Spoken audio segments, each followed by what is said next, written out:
कक्षा 12th का physics का पहला चैप्टर है विद्युत आवेश एवं क्षेत्र। विद्युत के बारे में आपने कक्षा 10th में भी पढ़ा होगा। इलेक्ट्रिसिटी हमारे दैनिक जिंदगी का एक महत्वपूर्ण भाग बन चुका है। दैनिक जिंदगी में हर कार्य ज्यादातर हमारे घर में कूलर हो, फ्रिज हो, टेलीविजन हो, मोबाइल हो, सब इलेक्ट्रिसिटी से काम करते हैं। आज हम इसी इलेक्ट्रिसिटी को कक्षा 12th में पढ़ने जा रहे हैं। विद्युत आवेश एवं क्षेत्र। इस इलेक्ट्रिसिटी के दो भाग है, एक स्थिर विद्युत और वो होता है धारा विद्युत। यदि आवेश स्थिर हो और उसके गुणों का अध्ययन करें तो यह स्थिर विद्युत कहलाता है, और यदि आवेश गतिशील हो जाए तो वह धारा बन जाती है और उसे विद्युत धारा कहते हैं। इन दोनों को फिजिक्स में अलग अलग पार्टों में रखा गया है। पहला पार्ट में आवेश को स्थिर रखते उसके गुणों का अध्ययन करेंगे, और दूसरे अगले चैप्टर अगले यूनिट में हम जब धारा बनेगी, आवेश गति करेंगे तो उसके फलस्वरूप विद्युत धारा बनेगी, तो विद्युत धारा का चैप्टर सेकेंड रहेगा। सबसे पहले हम आज पहला चैप्टर पढ़ रहे हैं, विद्युत आवेश एवं क्षेत्र। आपने देखा होगा कि विद्युत के संबंध में छोटे छोटे दैनिक जिंदगी में हमको बहुत सारी जगह महसूस होती है। यदि हम उसको देखें, सूखे बालों में यदि हम कंघी करें तो सूखे बालों में कंघी करने पर उसको कंघी को यदि हम कागज के छोटे छोटे टुकड़ों के पास ले जाते हैं तो वह उस कागज के टुकड़ों को आकर्षित करने लग जाती है। इसी प्रकार यदि हम प्लास्टिक की कुर्सी पर एक व्यक्ति को बिठाकर उसके पीछे वाले भाग में टॉवेल से रगड़े 10, 15, 20 बार और उसको हाथ लगाते हैं तो उस व्यक्ति से हमको करंट लगता है या उसमें स्पार्किंग जैसी महसूस होती है। ये जो ऊर्जा उसके रगड़ने से आई है, कंघी को बालों से और हमारे टॉवेल को कुर्सी से, उसी ऊर्जा को नाम दिया गया है विद्युत ऊर्जा। तो हम देखें विद्युत ऊर्जा क्या होती है।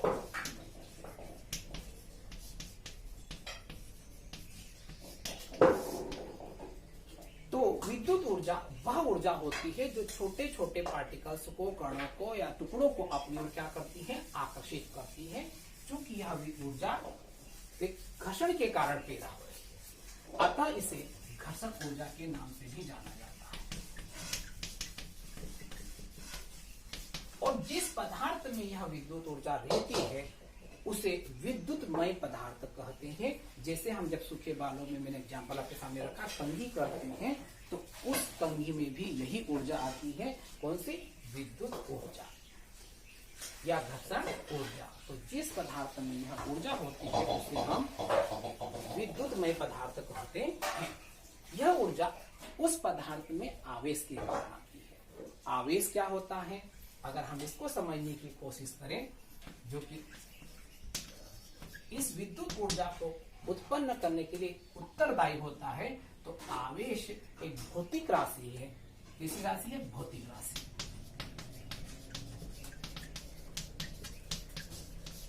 आवेश एक भौतिक राशि है जो कोई पदार्थ अर्जित कर लेता है तो उसमें आकर्षित करने का गुण आ जाता है और वह पदार्थ विद्युतमय हो जाता है। तो आवेश की छोटी सी परिभाषा हुई कि आवेश एक भौतिक राशि है जिसको कोई पदार्थ अर्जित कर ले तो वह विद्युतमय हो जाता है। आवेश एक अदिश राशि है और इसका एसआई पद्धति में मात्रक कूलम होता है।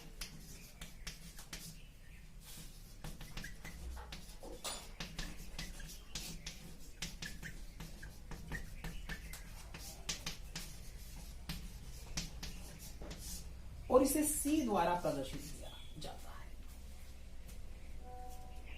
किंतु ये आवेश आते कहां से हैं और आवेश कितने प्रकार के होते हैं, यह भी हम एक प्रयोग द्वारा समझेंगे।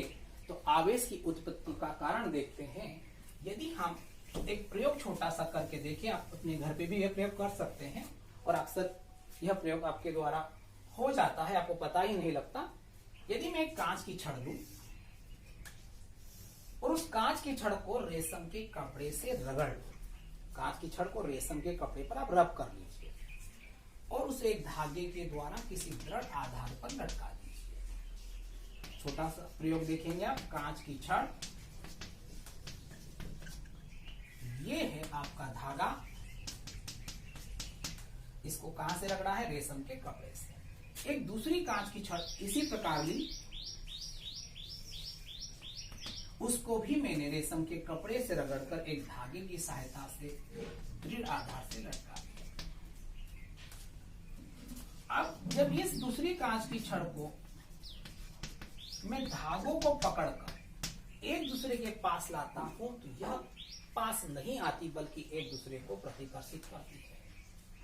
किंतु यदि मैं एक एबोनाइट की छड़ ले लूं और उस एबोनाइट की छड़ को मैं बिल्ली की खाल से रगड़कर इसी प्रकार धागे से बांधकर दृढ़ आधार से लटका दूं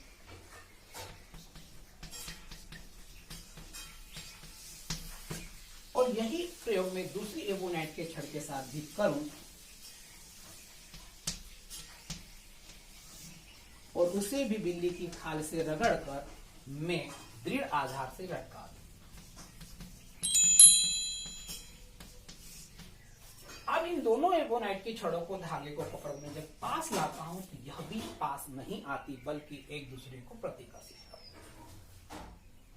इन दोनों कांचों की छड़ों को मेरे द्वारा रेशम के कपड़े से ही रगड़ा गया था, अतः इनमें रगड़ने के कारण जो भी पदार्थ या जो भी वस्तु आई है, जो भी भौतिक राशि आई है, वो समान प्रकृति की होगी। इसी प्रकार एबोनाइट की छड़ में को बिल्ली की खाल से हमने रगड़ा था और उनमें जो भी भौतिक राशि रगड़ने से पैदा हुई होगी वो भी समान प्रकृति की होगी। इन दोनों छड़ों को पास लाते हैं तो यह एक दूसरे को प्रतिकर्षित करते हैं।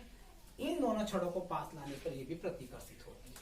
किंतु अगर हम एक कांच की छड़ को एबोनाइट की छड़ के पास लाते धागों को पकड़कर तो हम देखते हैं कि यह एक दूसरे को आकर्षित करने लग जाते हैं। इस प्रयोग से यह स्पष्ट हुआ कि कांच की छड़ों में जो आवेश था या जो भी भौतिक राशि थी वह एक समान होने के कारण प्रतिकर्षित करती है। अगर एबोनाइट की छड़ में वही प्रकृति की भौतिक राशि थी, ये भी एक दूसरे को प्रतिकर्षित करती, किंतु यह एक दूसरे को आकर्षित कर रही है, अर्थात एबोनाइट और कांच की छड़ में एक जैसी भौतिक राशि नहीं है। इसी प्रकार एबोनाइट में एक जैसी भौतिक राशि होने के कारण वो भी प्रतिकर्षित कर रही है, किंतु कांच की छड़ और एबोनाइट की छड़ प्रतिकर्षित न करते दूसरे को आकर्षित कर लेती है। अतः इसमें उत्पन्न भौतिक राशि और इसमें उत्पन्न भौतिक राशि अलग अलग है। कांच की छड़ में जो उत्पन्न भौतिक राशि है, एबोनाइट की जो छड़ में उत्पन्न भौतिक राशि, उन भौतिक राशियों का नाम दिया गया आवेश और यह घर्षण के कारण उत्पन्न हुआ है। वैज्ञानिक बेंजामिन फ्रैंकलिन ने कांच की छड़ में जो उत्पन्न आवेश था उसे धन आवेश नाम दिया, जो कि घर्षण के कारण आया था रेशम के कपड़े। इसी प्रकार एबोनाइट की खाल को जब बिल्ली की खाल से रगड़ते हैं एबोनाइट की छड़ को, तो उसमें जो उत्पन्न आवेश हुआ, बेंजामिन फ्रैंकलिन ने इस आवेश को ऋण आवेश कहा और यह चिन्ह परिपाटी तभी से आज तक चली आई है। इस प्रकार आवेश दो प्रकार के हो गए, एक हो गया धन आवेश और एक हो गया ऋण आवेश। और कांच की छड़ में जो उत्पन्न आवेश हो उसी प्रकृति के जितने भी आवेश जिन जिन पदार्थों पर मिले वह सभी धन कहलाए, जो इसको प्रतिकर्षित कर रहे। और कांच की छड़ को आकर्षित करने वाले जो छड़ थी उसे ऋण आवेश कहा गया। यहाँ पर दो बातें स्पष्ट हुई कि समान आवेश एक दूसरे को प्रतिकर्षित करते हैं और विपरीत आवेश एक दूसरे को आकर्षित करते हैं। आवेश के गुणों को देखने के पश्चात आवेश के कुछ मूलभूत गुण और भी होते हैं। मेन गुण, ये तीन गुण मुख्य रूप से हैं। पहला है आवेश का संरक्षण, आवेश का क्वांटीकरण, आवेश की योज्यता। सबसे पहला मूल जो गुण है उसको ले रहे हैं आवेश का संरक्षण। आवेशों का संरक्षण, यह आवेश के तीन मूल गुणों में से एक प्रथम मूल गुण है। यह कहता है कि किसी भी विलगित निकाय का कुल आवेश सदैव नियत रहता है। अगर सरल शब्दों में समझें तो आवेश को न तो हम उत्पन्न कर सकते हैं न ही नष्ट कर सकते हैं। उदाहरण समझने की कोशिश करते हैं कि जब आपने कांच की छड़ को रेशम के कपड़े से रगड़ा था तो कांच की छड़ के कुछ इलेक्ट्रॉन रगड़ने के कारण रेशम के कपड़े पे चले। यहाँ ये बात ध्यान देने योग्य है कि कांच की छड़ में इलेक्ट्रॉनों की कमी होती है, किंतु रेशम के कपड़ों में इलेक्ट्रॉनों की वृद्धि होती है। जितने इलेक्ट्रॉन कांच की छड़ में कम होते हैं उतने ही इलेक्ट्रॉन रेशम के कपड़े पर बढ़ जाते हैं। लेकिन उन दोनों के आवेशों का कुल योग यहाँ पर सदैव नियत हुआ है। अर्थात यदि हमारे पास निकाय है तो उसके कुल आवेश विलगित निकाय, विलगित यहाँ स्पष्ट कर दूं कि ऐसा निकाय जिसका बाह्य वातावरण से कोई सीधा संबंध न हो, ऐसे निकाय को विलगित निकाय कहते हैं। तो आवेश संरक्षण का नियम है कि किसी भी विलगित निकाय का कुल आवेश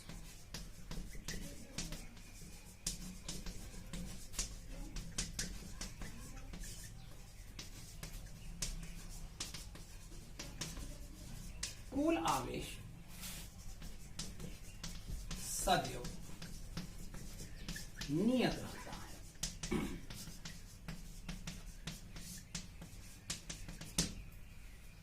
या सरल शब्दों में आवेश को न तो उत्पन्न किया जा सकता है न ही नष्ट किया जा सकता है। यह पहला मूलभूत गुण है आवेशों का। आवेशों का दूसरा मूलभूत है उसका क्वांटीकरण। आवेशों का क्वांटीकरण को समझ ले। हमने देखा कि किसी भी पदार्थ में आवेश इलेक्ट्रॉन के ट्रांसफर से होते हैं, स्थानांतरण के कारण आते हैं। यह प्रयोगों द्वारा पाया गया कि एक इलेक्ट्रॉन पर आवेश की जो न्यूनतम मात्रा होती है उसका मान E बराबर 1.6 × 10⁻⁻19 कूलम होता है। और इतना ही आवेश प्रोटॉन पर भी होता है। इससे कम आवेश नहीं प्राप्त हुआ है। अर्थात किसी भी पदार्थ में न्यूनतम जो आवेश की मात्रा होती है वो कितनी हो सकती है? 1.6 × 10⁻⁻19 कूलम। अगर एक इलेक्ट्रॉन किसी बॉडी से जाता है या उस पर आता है तो उस पर कितना आवेश आएगा? एक ही आएगा, जिसकी वैल्यू कितनी होती है? इतनी 1.6 × 10⁻⁻19 कूलम। अगर दो इलेक्ट्रॉन उससे स्थानांतरित होते हैं तो 2 × 1.6 × 10⁻⁻19 कूलम आवेश हो जाएगा वहां पर। अगर 3 इलेक्ट्रॉन वहां से ट्रांसफर होते तो 3 × 1.6 × 10⁻⁻19 कूलम आवेश उस वस्तु पर आ जाएगा। इस प्रकार हम देखते हैं कि उसमें आवेश कैसे आ रहे हैं? एक ही आ रहा है, 2e 3e, अर्थात इन संख्याओं का मल्टीपल, पूर्ण गुणज। किसी भी पदार्थ में जो आवेश की मात्रा होती है वो एक इलेक्ट्रॉन पर जो आवेश होता है उसका पूर्ण गुणज में ही हो सकता है, और इसी बात को कहा जाता है आवेश का क्वांटीकरण। अगर हमारे पास n इलेक्ट्रॉन है तो आवेश की मात्रा कितनी हो जाएगी? Q बराबर 3e, जहां E एक इलेक्ट्रॉन पर आवेश की मात्रा है, n कोई पूर्ण संख्या है और Q उस पदार्थ का कुल आवेश है। इसी को कहा जाता है आवेश का क्वांटीकरण। अर्थात किसी भी पदार्थ पर आवेश की जो मात्रा होती है वो एक इलेक्ट्रॉन में जितना आवेश होता है उसके पूर्ण गुणज में ही होगी।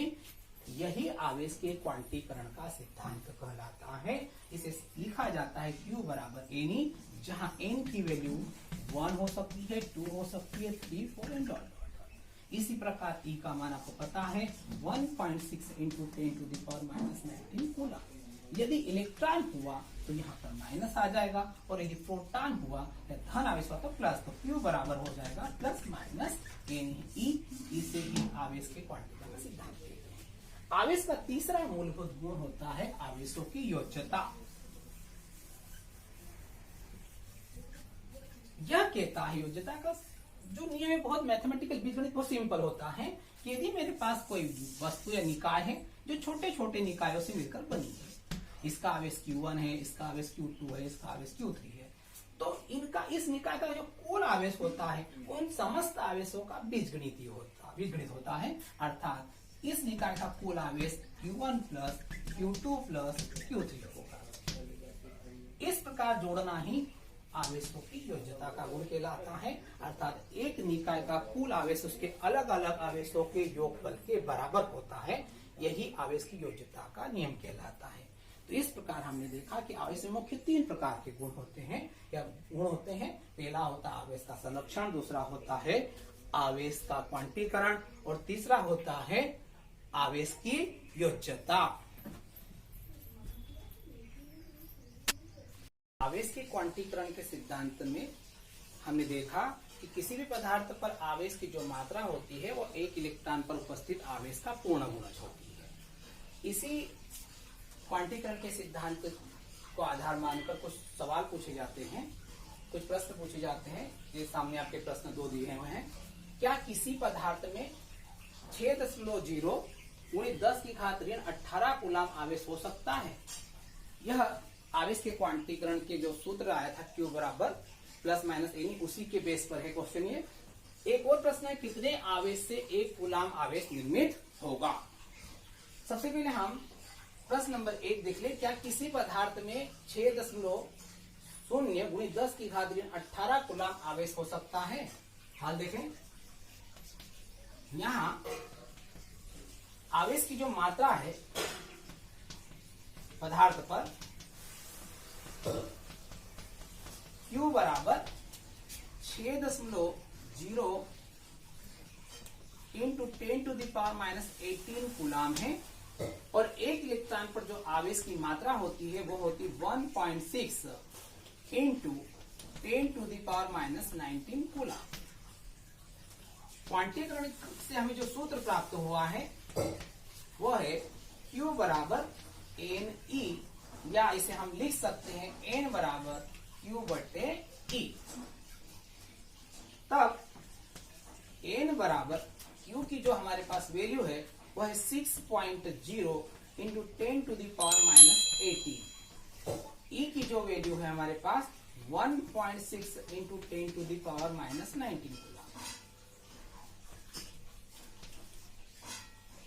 यहाँ 10⁻18 नीचे से ऊपर जाएगा तो इसकी माइनस पावर प्लस की हो जाएगी और 19 पावर में से 18 पावर गई तो हमारे पास बचा 6.0 × 10/1.6, या 10 का जब हम मल्टीप्लाई 6 में करेंगे तो 60/1.6 डेसिमल रिमूव करके 0 लगाया।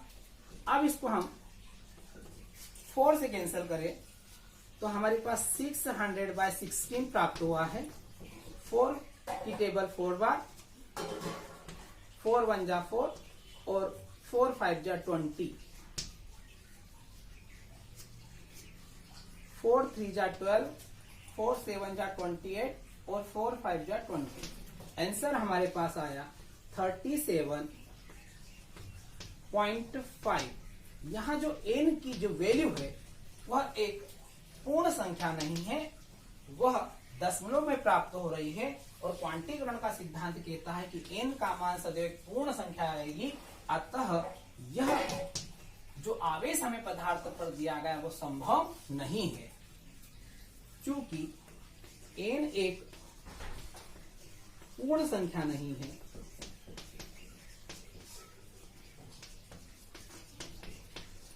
अतः किसी भी पदार्थ पर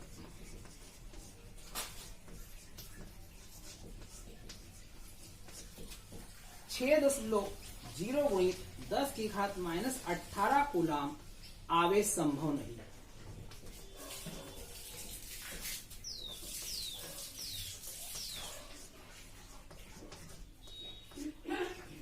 अब बात करते हैं कि कितने आवेश से 1 कूलाम आवेश निर्मित होगा या 1 कूलाम में कितने इलेक्ट्रॉन होते हैं।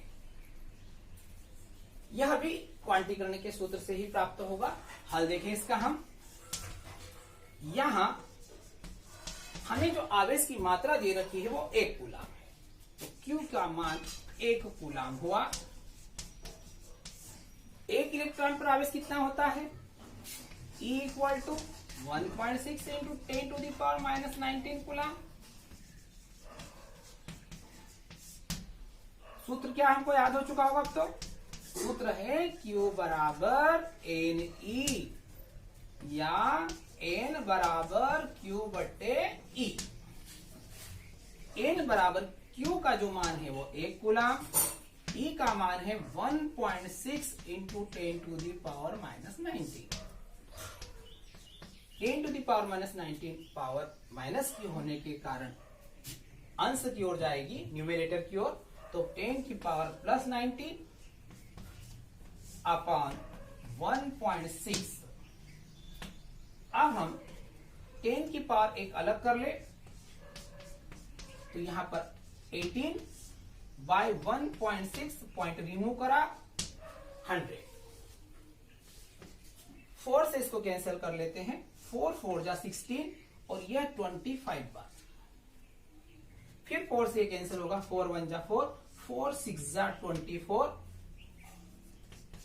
यहां बचा है 8, 4 डेसिमल लगा, 4 2 जा 8 और 4 5 जा 20। तो आंसर आया 6.25 इंटू 10 टू द पावर 18। यह आवेशों की संख्या है, अतः इसका कोई मात्रक नहीं होगा। तो एक कूलाम आवेश में इलेक्ट्रॉनों की जो संख्या होती है वह n = 6.25 into 10 to the power 18 होती है।